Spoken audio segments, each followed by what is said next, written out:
সারা দেশের মতো চট্টগ্রাম বিভাগের বিভিন্ন জেলায় বিএনপির উদ্যোগে বিপ্লব ও সংহতি দিবস পালিত হয়েছে।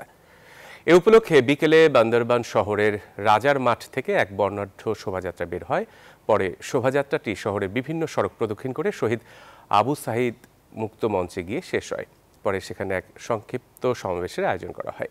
এ সময় ৩০০ নম্বর আসনের বিএনপির প্রার্থী সাচিংপ্রু জেরি বলেন, ৭ নভেম্বরের চেতনায় উজ্জীবিত হয়ে দেশের গণতন্ত্র রক্ষায় ঐক্যবদ্ধ থাকতে হবে।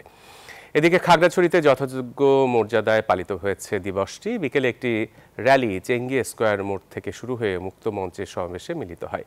এছাড়া দিবসটি উপলক্ষে কুমিল্লা, ফেনী সহ বিভিন্ন জেলায় বর্ণাঢ্য র্যালি ও আলোচনা সভার আয়োজন করা হয়।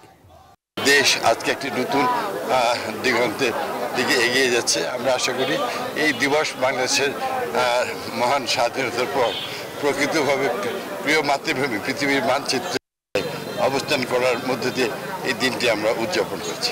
এরপরে আমাদের কোরআন খানি আছে সকাল ৯টায়, এরপর বিকাল ৩টায় আমাদের র্যালি আছে।